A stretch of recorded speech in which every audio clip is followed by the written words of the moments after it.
Quelques brigands écrabouillés et les trésors rassemblés, la compagnie se remet en route avant de s'arrêter pour le déjeuner. C'est vachement bon ton espèce de viande là.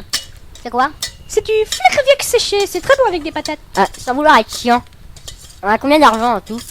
Alors, à 5, nous avons 57 pièces d'or et 8 pièces d'argent. C'est pas mal. Ouais, c'est pas mal pour un début. Je suis sûr qu'une fois arrivé à la capitale, on pourra débourser des sommes importantes. Eh, tu me passes la grosse boule verte? Greuze, c'est une pastèque. Elle est à moi. Et moi je veux bien goûter un truc à côté du sac de l'orque là. C'est un yaourt pistache jambon chocolat. C'est dégueu. Oui, bon bah alors je vais me contenter de mon casse-croûte. Bah j'ai fini de manger, je vais aller lire un peu, parce que j'ai gagné des points de compétence contre les bandits. C'est l'arnaque. Moi j'ai rien gagné. Moi non plus, et je chiale pas pour autant. Les magiciens ont un profil spécial dans le décompte des points d'expérience. Ah ouais? Les points d'expérience sont convertis en points de compétence, ce qui leur permet d'acheter immédiatement de nouveaux sorts et de nouveaux pouvoirs. Et pour nous, je suppose que c'est pas pareil quoi, c'est la normale. Avec les points d'expérience, on monte de niveau. Et c'est à ce moment-là qu'on obtient de formidables bonus. Regardez ça, j'ai pile poil le nombre de points d'expérience nécessaires pour acquérir un nouveau pouvoir. Alors... détection d'aura mauvaise dans un milieu céleste. Oh non. Protection contre les énergies destructives liées à mauvaise odeur. Oh, c'est pas terrible. Surdité sur commande. Bon, ça peut être utile pour éviter d'entendre vos conneries, mais sinon... Ah voilà, vision nocturne sur 12 mètres, c'est exactement ce qu'il nous faut. Eh l'elfe, tu peux la remercier et être en place pour tes compétences raciales. Va te pendre. Sauf qu'avec la montée de niveau, ce qui est pratique, c'est qu'on peut prendre de nouvelles classes et devenir vachement polyvalent. C'est vrai. Moi regardez, j'ai prévu de me prendre un niveau de sorcier au niveau 3. Comme ça, au niveau suivant, je deviens... Alchimage.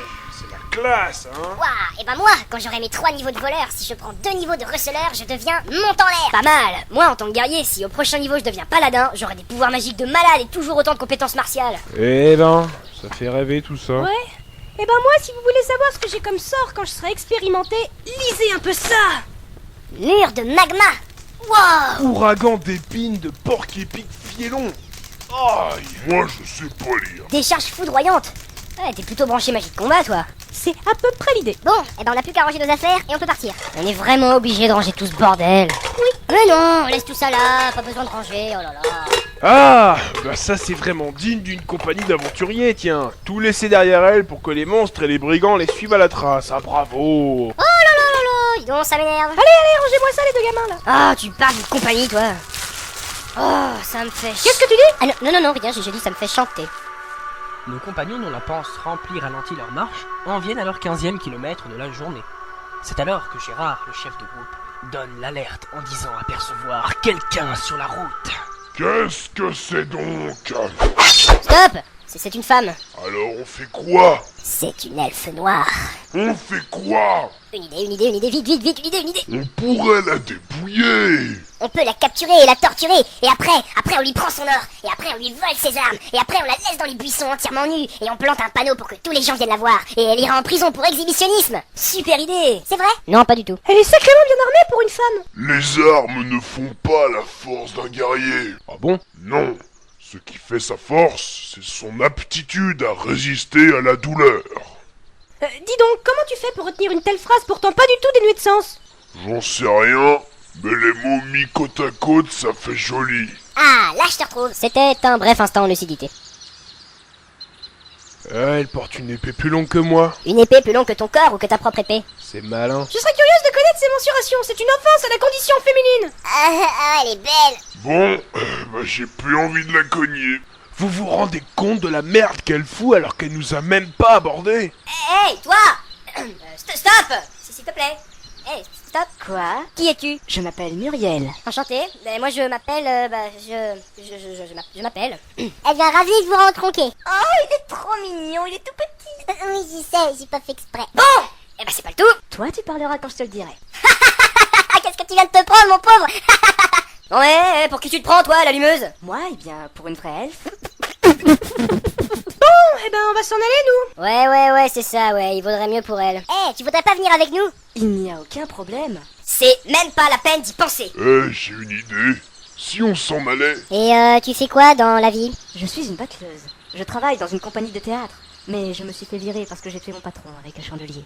Quelle barbarie! C'est la classe, une vraie tuerie. Nous interrompons l'épisode afin de prévenir l'auditoire que les répliques qui vont suivre sont volontairement écrites en vers, les acteurs ayant été payés plus cher. Tiens, ça commence. Merci de votre compréhension. Du coup, je cherche de quoi m'occuper et je veux bien venir avec vous. Oui, mais nous, on ne veut pas de toi, tu nous inspires vraiment le dégoût. Et si tu continuais à t'occuper de tes bougies, j'en serais fort content. Même si tu n'es pas une lumière, ta fuite satisferait mon rejet appétant. En tout cas, ce n'est pas moi qui ai un rat dans mon col de veston. Ce n'est qu'une plaisanterie fort puérile dont je ne ris pas, c'est trop con. Veuillez excuser mon erreur, c'était ta pauvre tête d'être ratée. Ah putain, il nous la faut, elle est trop douée. C'est quoi une battleuse? Un métier qui ne rend pas heureuse. Ta gueule, toi, laisse parler l'arrivante. Ce métier, la fierté dont je me vante. Explique quel est son but premier. Celui peut-être de combattre et de voyager. Ou bien d'être furtif et de dérober. Ou bien encore de manger ses crottes de nez. Veux-tu être clément et la laisser parler, toi qui n'écoutes que tes propres dires et hontés? Un battleur est un vélite qui se sert des lames pour trancher les vies. Je te stoppe net, finis tes sornettes. Pour nous, il est clair que ce métier cherche à plaire. Du domaine du spectacle, tu as fait ton habitacle. Je sais pas de quoi vous parlez, ça me donne envie de cogner. Aux aptitudes offensives, nous serais-tu fort appréhensive? De mes lames et de mes talents, je ferai usage pour rendre le chemin clément. Nous n'avons pas besoin de tes cabrioles pour rendre les créatures complètement folles. Un membre en plus dans notre compagnie allégerait sans doute le poids de nos soucis. Je suis contre son entrée improvisée qui ne saurait être accueillie par l'Assemblée. Tu es officiellement un grand abruti et tu mériterais qu'elle mette les points sur les i. De ses lames bien aiguisées, elle ferait fuir les étrangers. De ses jambes fortes, gracieuses et agiles, elle rendrait l'aventure plus facile. Ses acrobaties alléchantes nous feront sans doute remonter la pente. Et que dire de ses attributs mammaires qui feront des brigands des clients aux affaires? On a besoin d'elle et de ses gros bras pour faire détaler les plus puissants apostats. Alors c'est décidé, nous acceptons son entrée. De toute mon âme, je m'y oppose et j'ai envie de me remettre à la prose. Oui, c'est vrai que ça me prend la tête de parler comme une lopette. Ouais, n'empêche que je refuse qu'elle vienne avec nous. Oh, ça va, on y va, oui ou merde? Elle vient, après c'est tout. Oh, j'en ai ras le cul, j'y vais moi. Moi aussi. Bon, en route. Et que sa présence fasse du voyage un long silence. Oui, bon, on a dit que pour les rimes c'était bon, hein. La nouvelle équipière entrée en jeu, la compagnie compte maintenant 6 membres. Un après-midi de marche sans encombre et sans discussion les conduit à la lisière d'un sous-bois où ils décident de monter un bivouac. Je suis lessivé, j'en ai plein les bottes de cette marche à pied. J'espère au moins que notre nouvelle arrivante a de quoi passer la nuit au chaud. Évidemment. Creuse, va nous chercher du bois. D'accord. Bon, et puis je vais venir avec toi, tiens. Qui a les allumettes? Donne-les-moi. Mais t'es malade ou quoi? C'est pas moi qui les ai, c'est toi qui les as récupérées tout à l'heure. Je crois pas, hein. Non, je les ai pas. Mais c'est pas vrai. Eh bien, lance donc un sortilège qui nous permettra d'allumer le feu. C'est pas si facile. Je sais que dans la tête des gens, ça a l'air de la solution la plus évidente. Mais ne serait-ce que la plus faible de mes boules de feu agit dans un rayon de 3 mètres. Ouais, bon, on va trouver mieux alors, hein, parce que quitte à cuire quelque chose, je préférais que ce soit la viande que l'on va manger, et pas la nôtre. Nous revoilà. Moi, j'ai des allumettes. Toi, on t'a rien demandé. Ah, les écoute pas, passe-les-moi donc. Tu nous enlèves une bonne épine du pied, tu sais. Eh ben, tout est bien qui finit bien, non? En tout cas, j'ai donné, moi. Fini les conneries. Il y a eu assez d'emmerde pour aujourd'hui. Sans commentaire.